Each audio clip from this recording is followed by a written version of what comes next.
Welcome to the SEL Global Leadership Series. My name is Jennifer Adams, and it's my privilege as the Editor-in-Chief to welcome you to the Knowledge Hook Leadership's Signature Leadership Series, Karanga and Salisbury Global Seminar Leadership Series. We're thrilled to have you here. A few months ago, we got together, the three organizations got together, and we decided that with the pandemic and the incredible crisis happening for continuity of learning, that we would get together and create a series that would help senior education leaders navigate their way through this. And we knew that SEL, particularly at this time with the pandemic going on, was very, very important. What has happened in the last week in the US is certainly more reason to say that we need SEL in our schools, in our school systems, and we're very thankful that all of you have joined us to help in this fight to make things better in a better world. Our first series partner is the Knowledge Hook Signature Leadership Series. And Knowledge Hook is a digital math company that supports teachers from grades 3 to grade 10. The series is available for free by logging into this website, and you're all welcome to do that. We talk about three different topics: Education 2030, what's happening globally around the world in education; future skills, what is happening with industry and business leaders; and finally, improving math achievement. And it's really up at that senior district or senior ministry leader, thinking about what kinds of activities are kids doing in mathematics, how are they progressing, and how can we help them do better in the future. Our second partner is Salisbury Global Seminar, and they're a not-for-profit that was created just after the war in 1947. There are fellows from 180 different countries. They do great work really talking about helping future leaders shape a better world. And again, you can get more information by looking at that website. Our third partner is actually a brand new organization, and I'm one of the proud executive members of this, and we have an incredible steering committee of people from countries around the world. And Karanga is a global alliance for SEL and life skills, and we are doing work to help promote quality and equitable social emotional learning and life skills throughout our initiatives. So we're really happy to be sharing this with you and excited about the session coming up today. We're happy to be able to share with you that we have a number of participants on this evening's webinar, as well as earlier today. We have people from 6 Canadian provinces, 12 US states, and 25 countries. And a shout out to Argentina, and we've got a big group in from Australia. Really happy to have you here, and we look forward to today. We've got a really important topic today, and I'm thrilled to be able to share with you the host and our panelists today.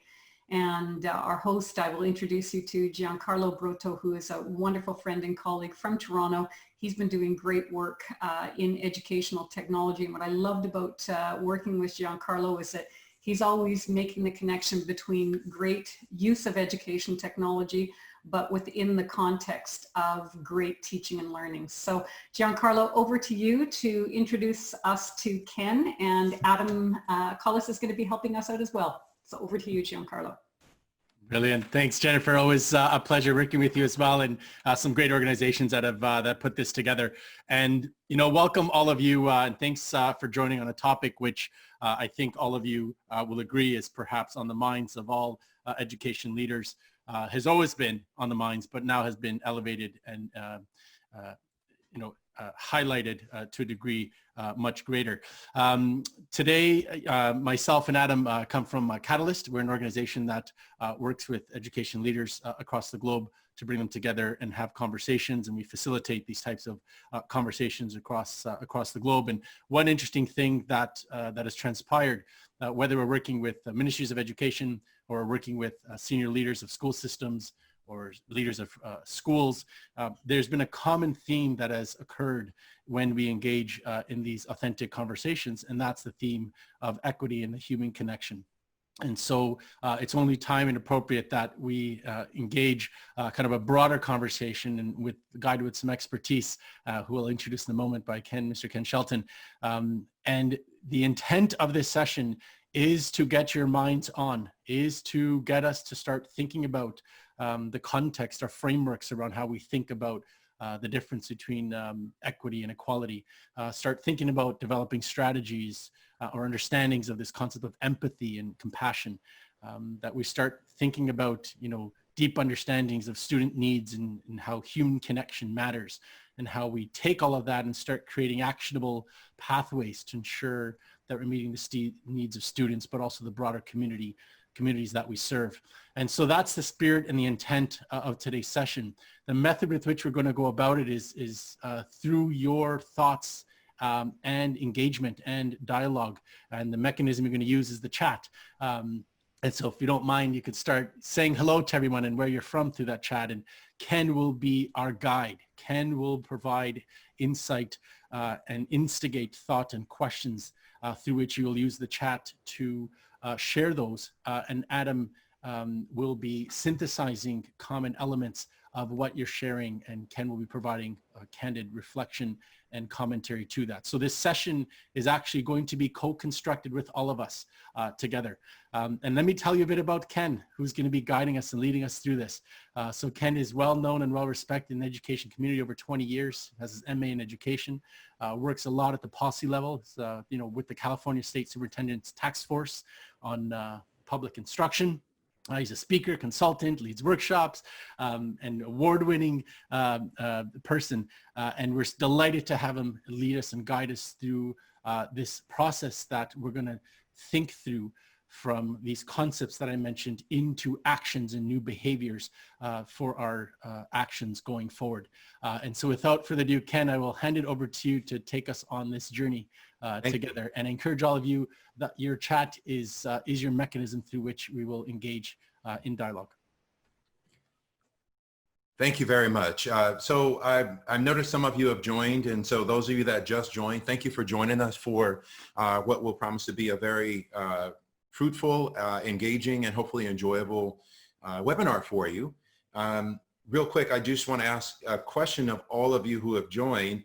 At the bottom of your Zoom window, can you just give me a thumbs up or a clap if you, by this time, if you're zoomed out with all the different video conferencing that you've done? Yeah, that's almost everybody. So with that being said, that's actually not a bad thing. And the reason why I say that is to the point that Giancarlo just mentioned. This whole session that we're going to do together is intended to be, designed to be, and promises to be very interactive, so that it is not just a one-way conversation where Ken gets to tell you hopefully a lot of cool things and all you have to do is listen. This is, since we can't do it in person, we're doing it this way, but it's definitely intended to be a two-way dialogue. And so ultimately what we're doing here is we're looking at the connection between equity and the human connection underneath, if you will, the umbrella of social and emotional learning. And, there's lots of research out there that supports the idea and then the concept that if your basic needs are not met, which is you're seen, you're heard, and you're loved, if those basic needs are not met, then your brain is not necessarily optimized for learning. And so ultimately what we're looking at over the course of this webinar that we will discuss together and we will learn and grow together is what is the connection between equity and the human element, and how do both of those play a critical role in the social and emotional health of not only our students, but really even us as well. And so one of the first things I'd like to do is do a check-in with all of you. So on your screen, you should see a bar that you can slide. I'd like to know, how are you doing? Okay, so if you're looking at your screen, I'll display the answers that were not put in the chat here. And if you'll notice, this was pretty much the same spread as this morning for us, as far as where we were. A lot of folks were to the left with, I would say, a vast majority in the middle and even some to the right. So there's a couple of things I'll say for those of you that are 5 and higher as far as the numbers go. I'm hopeful that this will help alleviate some of that stress for you all as far as us having a meaningful discussion, give us some degree of hope that we are collectively headed in the right direction as far as the educational community, the global educational community, and more specifically us working together.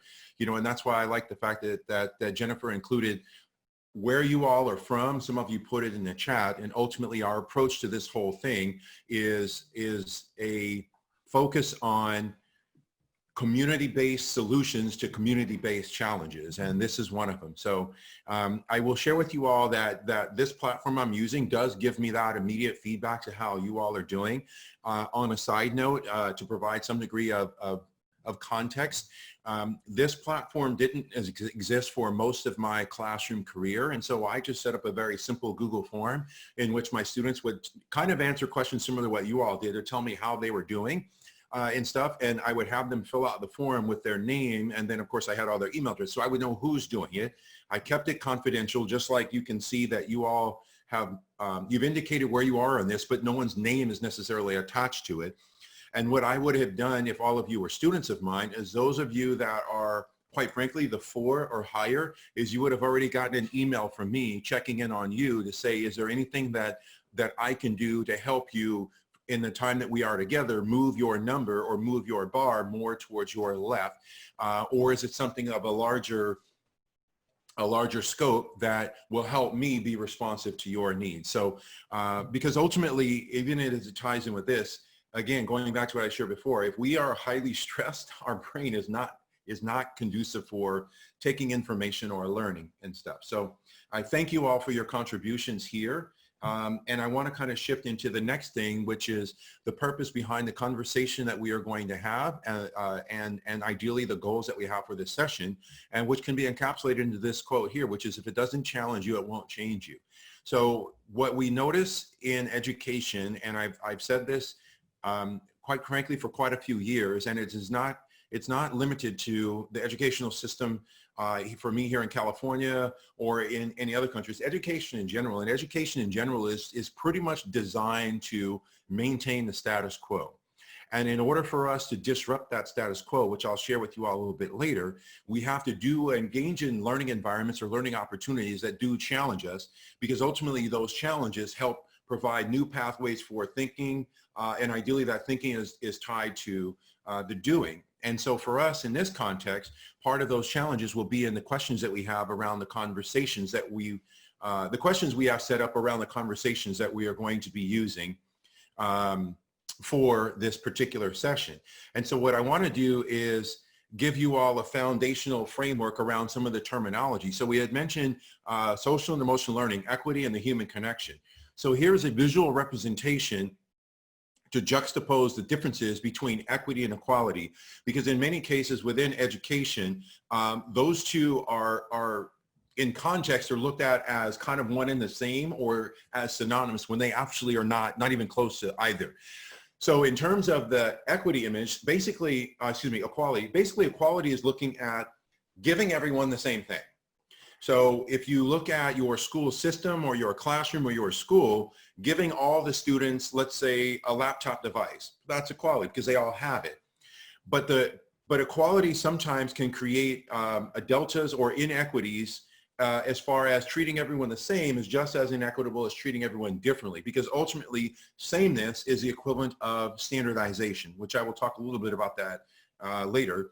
What we want to do is look at equity, which is we have access to resources, and how are we distributing those resources on an as needed basis. So going back to my reference to the laptop, giving every student a laptop is equality. But unless you can ensure that every student, for example, has internet access, then basically, again, that you've created a further inequity, because those that do have access are able to use it effectively, let's say in their home or something like that, and those that don't can't, which means that delta is increasing. And so in terms of this, we want to look at how are we appropriately assessing and then distributing or allocating the resources necessary so that all students have an unobstructed pathway towards success. And I didn't mention this more, I'll mention it now. This graphic, while it gives you the equality and the equity, what you can't see on the lower part is one of the primary problems with this graphic and looking at equality and equity is actually the fence, because the fence is a systemic barrier that exists that when you remove the fence, and I have it down there, which you can't see it, so I apologize. I call it liberation, because it liberates the ability for students to be successful and for their learning. Many of the barriers that exist in education require equity so that students can overcome them instead of looking at the barrier as the systemic component as the obstacle in the first place. And so then that leads me to the next thing here, which is this phrase here, which is Asarian Nekera. And it's a Ma'a phrase, which is from the Maasai tribe in Kenya, and then loosely translated in English, it is, and how are the children? And so one of the things that they do that I share this because something that I think is important for us to really be mindful of when it comes to education is before any formalized community proceeding begins or any formalized gathering begins, and even in some just casual greetings, they ask themselves that question, and then the ideal answer is the children are well. And so they base the health of their community, they base the importance of decisions they make, they base the importance of the impact those decisions they make on the answer to that question. And so I share this because in terms of how we look at our school structures and our school system, look at the ways in which schools are evaluated and placed on, essentially ranked on a hierarchy of good schools to bad schools, effective schools to ineffective schools, and then ask yourself, are those decisions made based on abstract data, big data, if you will, which the bigger the data, the more it dehumanizes because it becomes this big number that isn't attached to an actual person or a human being. And so if we look at those numbers as our only mechanism for evaluating the quality of schools, then what we aren't doing is we aren't including the human connection to it, and we aren't including the equity connection to it, which ultimately is the social and emotional health of our students. So for all of you, I wanted to share that in the context of the discussions we have, the challenges that we have going forward, and then after this webinar, any decision you make, any consideration you're making around a policy, around an execution of your actions, is to go back to this question, and how are the children? How will the decision I make affect the children? Will the children say that it is good and the children are well, or will some children say, you know, it benefits me, or others say, no, it doesn't benefit me?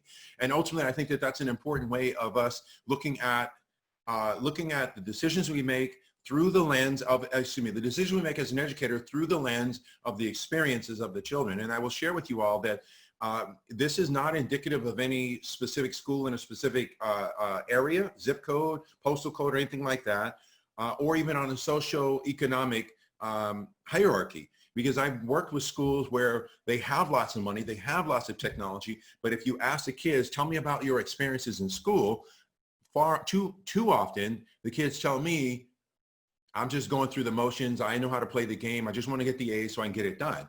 And ultimately that to me is I'm enduring school as a means to an end rather than school is helping me meet my needs. And I feel welcome. And going back to the thing, I feel seen, I feel heard, and I feel loved. So what I want to do is share with you all real quick a little graph that I use, which is going to apply to this session. And this is what I use for the workshops I do around organizational culture. Because a lot of cases we have to either be aware of and or acknowledge that some of these things exist, that some of the problems exist, that some of the gaps exist. And this is the graph that I use when I go into a whole segment on examining habits of mind and cultural norms. And so in many cases for us as educators, there are so many things that tend to be normalized or that tend to be a habit of mind. If we don't acknowledge or develop an awareness around them, interrogate them, then ultimately the cycle continues. So in this case, it's an acknowledgement, awareness of these things. What are the tangible actions that we can engage in that are associated with them? What are the measures of accountability to essentially see the effectiveness of those actions, which that accountability also involves what I call purposeful and intentional reflection. And then you go back through the cycle again. And in some cases, the actions are not a big thing. They're even just something as small as, you know, what we just did at the beginning of the session. Do I acknowledge and am I aware of the fact that not all of my students are going to come into my school system or my classroom, if you will, and B, everything is great. What is the awareness that I can have around that? Now, what is an action I can take? You all just went through one action that's a very low lift of, okay, I'm just going to ask the question. Now, for me, my accountability with that was, okay, when you find out students have needs that have areas of need that need to be met, what is the best way for me to do it? How can I ensure the confidentiality with it? And how can I be the most responsive to it? For me, one of the things I gave my students a myriad of ways to do it. It was either email, face-to-face conversation afterwards, or something along those lines. But ultimately, and then again, I continued with that cycle over and over and over again, because it's not a means to an end, it's a continuous process. And so that leads me into our first question that I want to share with you all, that ideally we can use the chat again as our mechanism for sharing of ideas. As a leader, what expectations do you have of your staff, your support staff, and your students? How are you modeling those expectations in your actions? And do they provide a window into the hidden stories of the students or the staff? So you see, these questions are aligned with that awareness and acknowledgement. So please use the chat, give it some thought. We're going to take a few minutes around this. Give that some thought, and please use the chat. What expectations? How are you modeling those? And do they provide a window into the hidden stories of the students or the staff? And as people are writing down their thoughts, there was a session that Adam and I did with school leaders, and there was a call and an action to just spend a week to go through that cycle just with the staff, to hit pause and to give time for the leadership teams to spend that time with the staffs as they wanted to model, kind of in that statement of how you model those expectations and the actions, to model to their staff how they want their staff to be modeling to their parent communities and to those children, right? And to do reach out into that conversation, to have small group discussions, that then have the one-on-one, like you mentioned, you identify, you action, then you acknowledge. I see some people are sharing some thoughts in a moment. I'll get Adam to synthesize some of them. I love this comment by David. My expectations is that we are on the same journey of attempting to make our school a community rather than an organization. That to me should be the default. Thank you for sharing that, David. And Elizabeth is sharing, I listen to and ask questions of staff and students to understand who they are. That's wonderful. Elizabeth, that's a very genuine way of making that human connection, especially if your staff and students know that you're doing it from a perspective of a genuine concern and genuine understanding.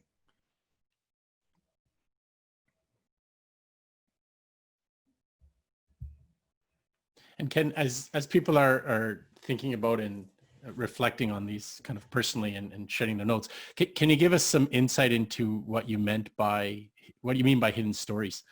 Yes, and thank you for the reminder.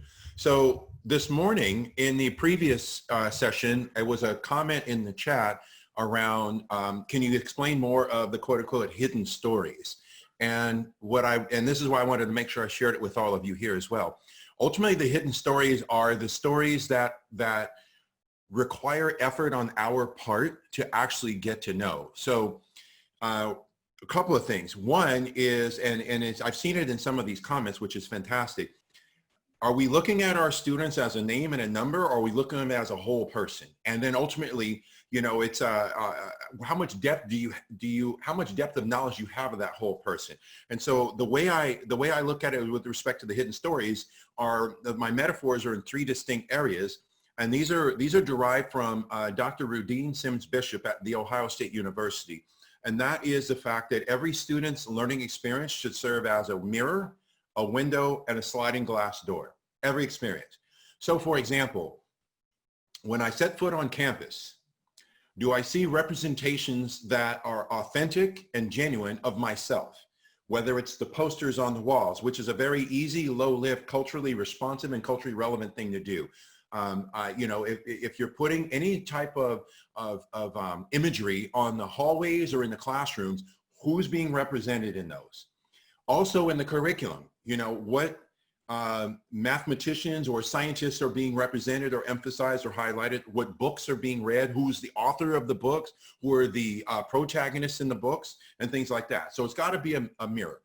But then also part of the beauty of getting that deeper understanding of a sense of self with the mirror is when you shift into the window. So what opportunities am I getting of where I can get a window into a person or a historical figure or an event or something along those lines that gives me a window into the experiences of someone who doesn't share the same cultural identity with me. Okay, that by getting to know myself better, it helps me better understand someone who, someone who isn't me. And then ideally, our learning experiences, as often as possible, can be the sliding glass door, which means it allows me to step into that world. And so we hear a whole lot around empathy and compassion. And the analogy I use is, when people say, well, you should walk a mile in my shoes, or for my international audience, you should walk 1 kilometer, 1.6 kilometers in my shoes. And my whole problem with that is that if you know that you are able to take those shoes off at the end, then how purposeful, how genuine, and how meaningful was that experience in the first place? And so that's why our environments, if you think in terms of equity and the human connection, is that it's consistent throughout anything that we do. Mirrors, windows, and sliding glass doors. And so the hidden stories in the context of this question is, what are the mechanisms that you all can do, as you shared, where you get to know your staff, you get to know your students, that part of that process serves as that window. And then the more you get to know a staff or a colleague or students, and the more you build in that trust factor, that window then turns into a sliding glass door where they're going to be more forthcoming with some of their own experiences. But remember, you got to start off with the mirror. So if I better understand myself, it will help me be more responsive to the needs of those that I work with. And I want to stress that made that single most endeavor change the course of my life as an educator, to where I became far, far more attuned to the needs of my students, far more responsive to their needs. And ultimately, I would argue that that was not only far more important than the curriculum, it actually enhanced our learning environment to where, again, every student was seen, every student was heard, and every student was loved, every single one. And so that's kind of when you get into the hidden stories aspect of it. And that's something I think too that applies, to leaders and their staff, right? How are we creating the opportunities, the windows, the mirrors, the sliding doors for that same process for our staff as much as we do it. Exactly. And you know what, Deanne posted a comment in the chat as well that I think is critical, that I do want to share is, I expect all our staff to know all students by their name. And not only is that great, and by their name, by their correctly pronounced name, one of the things that I'll share with you all before we shift into the next question for conversation is encouraging students to know the history of their name.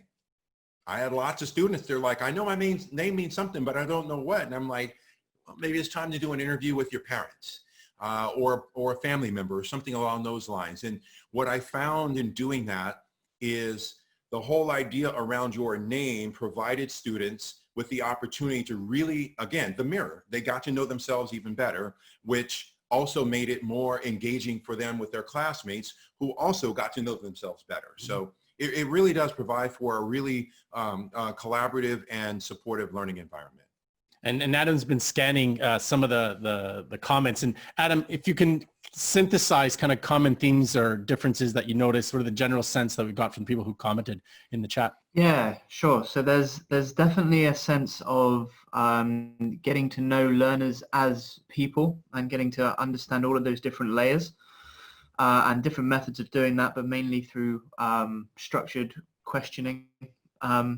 And then there's, from the expectations, there's actually a theme that's recurring that's pushing through here about this being from top to bottom. So this isn't just about expecting students to behave in a particular way or even faculty, but also parents. This is an ecosystem thing, and equity, SEL, all of that stuff has to be built into the foundations of everything, which I think is a really nice notion, and something that actually we didn't touch on last time in terms of the wider ecosystem of parents and everything else. So yeah, that was interesting.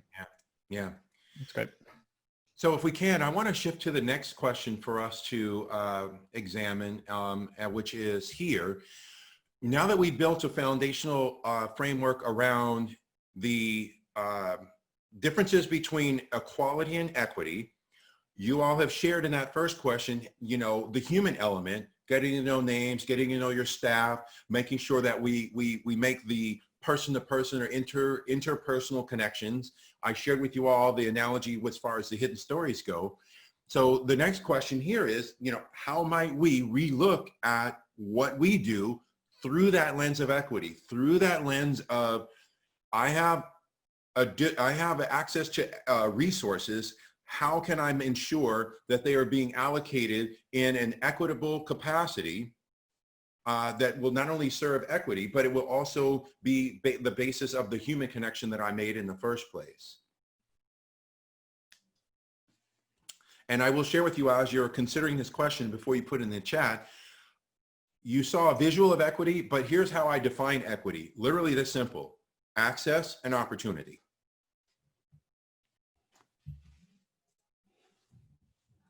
And Ken, as people are thinking through how they're reflecting themselves as leaders and how they might need to or are re-looking or rethinking from that different lens, can you give examples of schools or systems that perhaps have done that, gone through that process where you kind of engage them at, you know, at a starting point, and then after kind of rethinking what they did through this different lens, you've specifically seen a shift or transformation in the behaviors and the actions that they took as a result of changing the way that they looked at that context through that lens? And can you share with everybody perhaps an example It's of in that? varying degrees, but I will tell you, I had the opportunity to chat with a researcher where I went to college at UCLA, the Finnish system.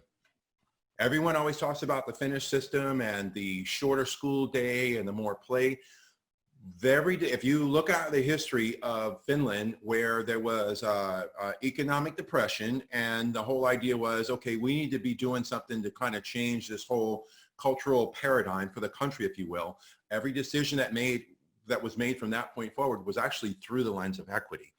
And so that's one example of looking at, you know, from a leadership, from a top-down decision-making role, what are you doing through the lens of equity? And I've talked with many school leaders in the US and in other countries that are truly looking at the decisions they make through the lens of equity. But I do want to stress that many of the comments here, which I'm in full agreement with, are aligned with the fact that part of those decisions to ensure equity means that you have to get to know your staff, you have to get to know your learners.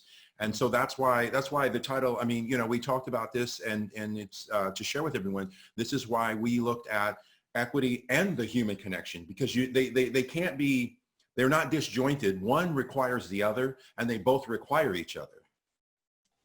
It reminds you of Adam and I were facilitating a call with countries, and one of the ministries from France shared how they're leveraging the insights by actually talking to parents and students about how their learning process from a technical, from a technology lens, right?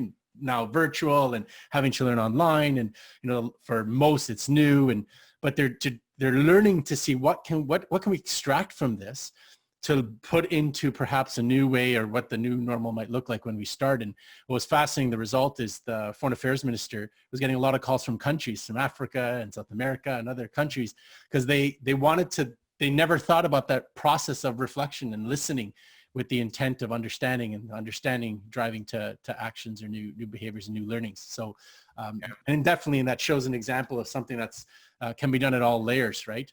Whether it's at a government looking all the way down to their students and parents, or any of the layers that exist in between it. Yeah, and you know what, Jennifer's comment in here, it's I've got to find that graph around the whole idea of average. And I know, I forgot, it's been a while since I've read it. There's a book called The End of Average, which is it was fantastic. And I don't have access to it right here next to me to show everybody, but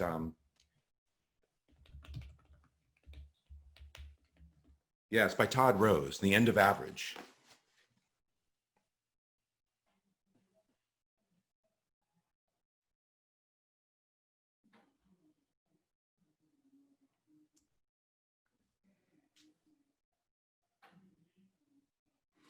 And Elizabeth is sharing a good And Bev, you're right. The pandemic is certainly it's certainly magnified.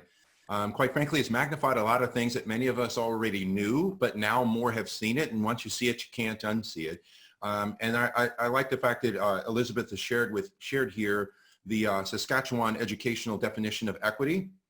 And what I will say also in that term is students have gaps in their learning, need additional supports. Thank you for saying that. So let me be, because that didn't come up earlier, and I do want to stress that. And I'm going to grab that, additional supports. We have to be mindful in education of the language that we use. Far too often, and this is in the US especially, but I've even seen in other countries, there's this deficit language that's used. You need intervention.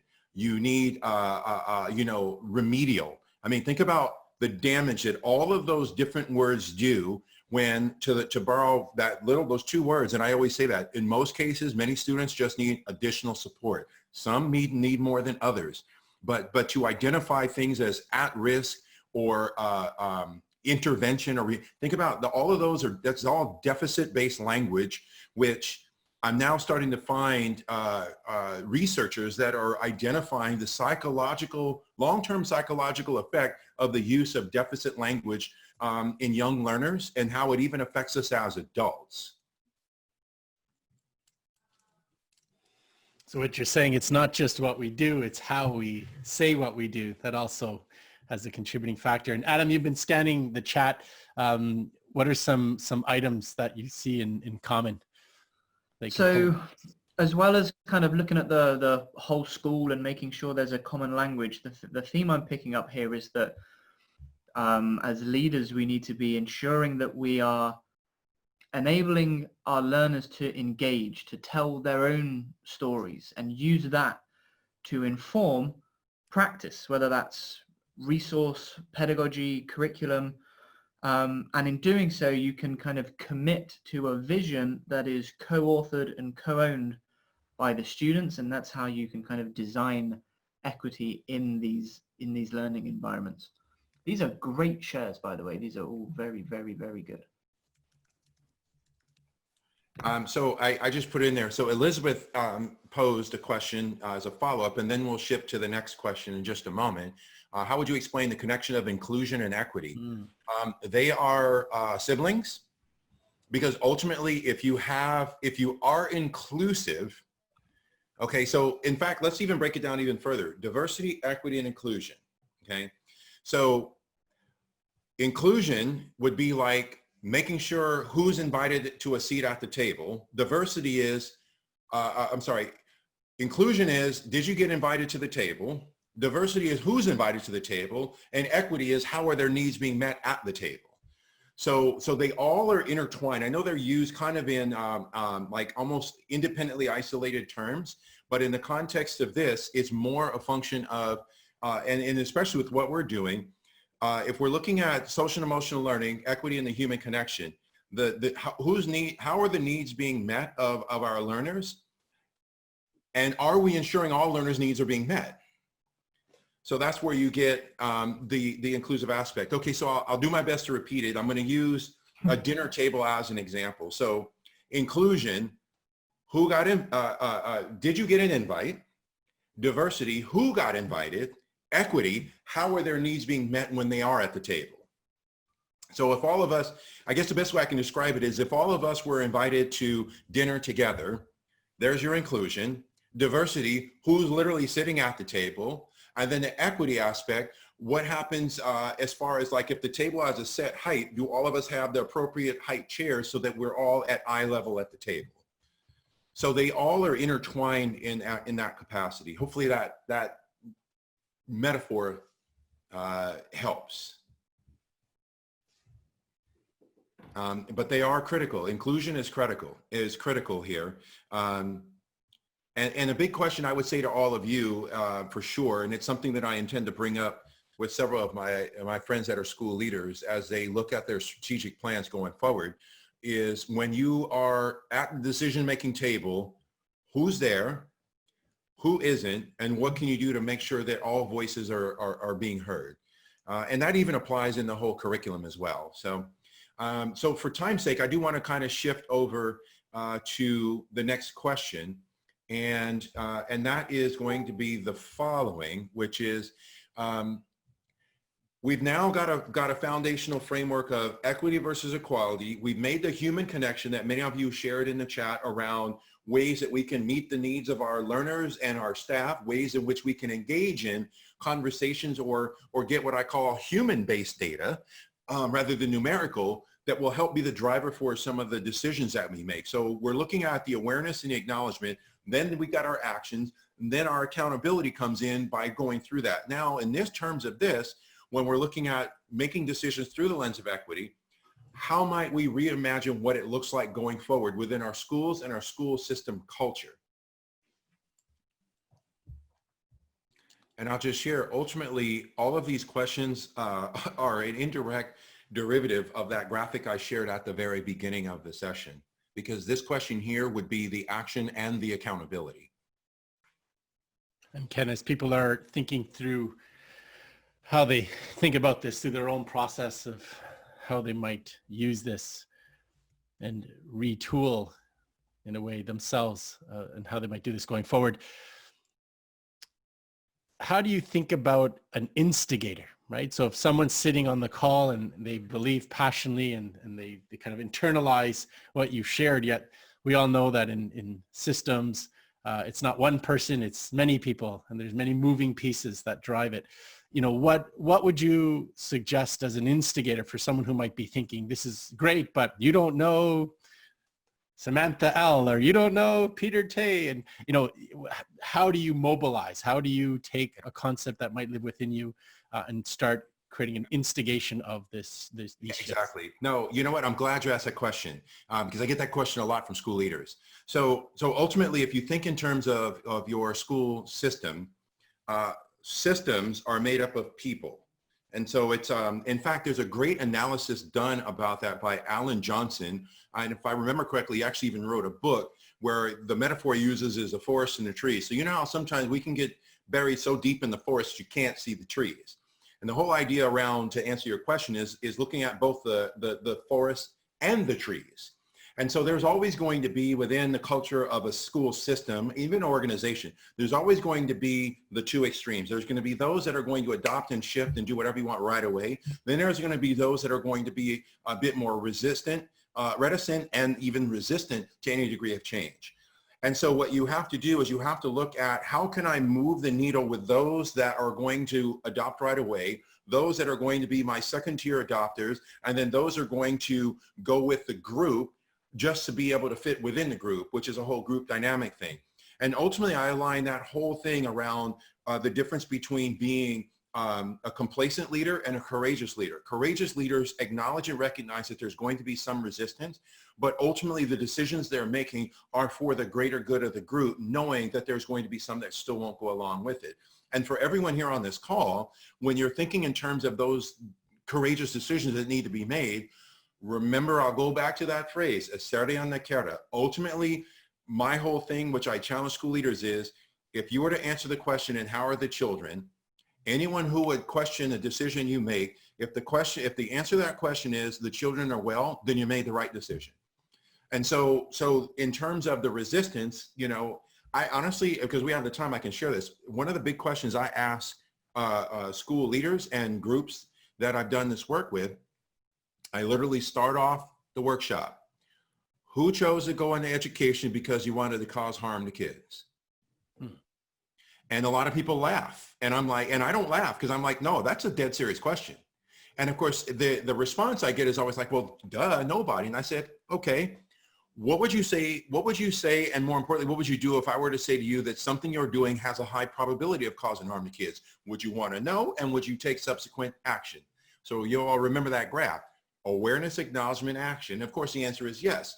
So that's part of the basis for when it comes to making difficult or courageous decisions that are against the status quo, which I do want to share with this group here as well, that it is a metaphorical representation of one of my favorite books that I've ever read that changed the course of my life as an educator, which is by Dr. Beverly Tatum, and it's called Why Are All the Black Kids Sitting Together in a Cafeteria?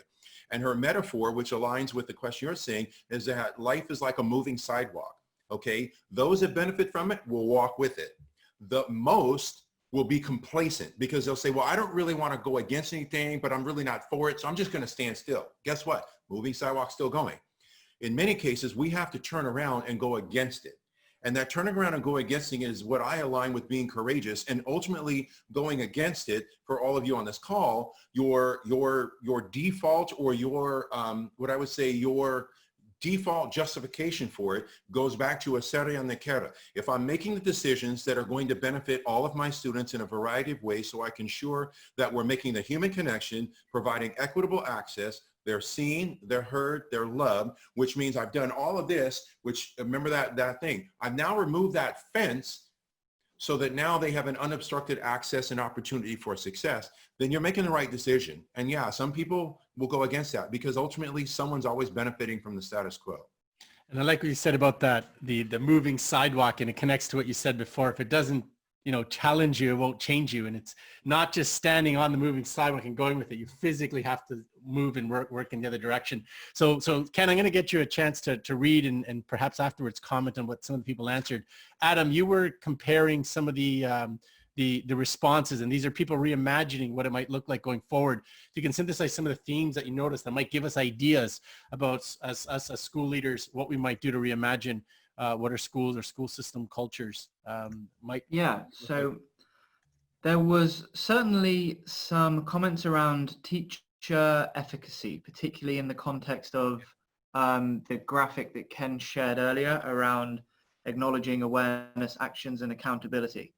And that was all seems to be leveraged in the context of servicing and serving needs, probably helped by that metaphor of the dinner table earlier. But what that seems to represent is a shift away, culturally, a kind of a shift away from assessment and standardized practices and bell curve obsessions towards value, belonging, well-being, and essentially a better grasp on that question of how are the children. Ken, your reactions? I'm actually typing a comment around that. One of the comments here about UDL, which is Universal Design for Learning. Let me go back up to it. Yeah, increase in teacher, to the comment that Adam was addressing or talking about, increase in teacher efficacy to meet learners' needs, awareness, action, accountability in school and districts through adoption of UDL. I love Universal Design for Learning, and I shared a comment in there. It's a great inclusive design mindset. And I shared my only issue is that there really needs to be an understanding of who you're designing for and ensuring culturally responsive practice in the context of that. Because ultimately, so what we didn't share this morning, I'll share with all of you. Part of my master's degree is actually in design, and I used to have my students, whenever they were designing, whether it was photography, visual representations, producing film, any of those things, is I used to ask them 3 specific design related questions. What story are you trying to tell? Who's your intended audience? And what's the best way to tell that story? And then, of course, those were their drivers for all of their designs. And so ultimately, in the context of UDL, for me, I love UDL. Where I've seen the gaps in UDL is when I say, okay, well, you did this, but who are you designing for? And if they can't answer that question, I'm like, well, then that's where you got to go back to the beginning of that design process, because not every design is going to be inclusive, and ultimately the use of the word universal. Universal, again, that kind of goes back to the equality aspect. Well, I universally design for everybody, but what happens, a lot of educators don't realize that ultimately is an oxymoron, because you can't universally design for everybody. You can universally design for the access, and maybe that access provides the opportunity for everybody, but you cannot go into it from that lens of this will meet everyone's needs. But I do love UDL, so I'm glad that comment was shared there. So in the time we have left here, I do want to shift over to the next thing, which won't necessarily be our, whatchamacallit, there we go. We won't include it in the chat, but here's a graphic to share with you all around the fact that just for you to think going forward, not specifically now, but certainly as you process our time together and this chat and this experience, is how is equity and the human connection connected? How are those two connected? Many of you already shared in the chat ways in which, quite frankly, you're actually doing that. You can share some of your thoughts in that, but like I said, in the time we have left, what I really want to do was take a moment to do this. And that is, you know, I personally want to thank you all for your contributions in this chat and for being provocateurs of thought. Can we please take a moment, just identify something that someone said, whether it was myself, Giancarlo, Jennifer, or Adam, or even in the chat, that for you, you can say, okay, you know what, thank you for doing that. And while people are expressing their thank yous, I will take this opportunity to thank you, Ken, for not just joining us, but for modeling for us. If we think of how we started, where you took the time to get to know every single one of our needs in terms of how we were feeling, and then acknowledging comments and giving opportunities for people to share their thoughts and to react to those thoughts.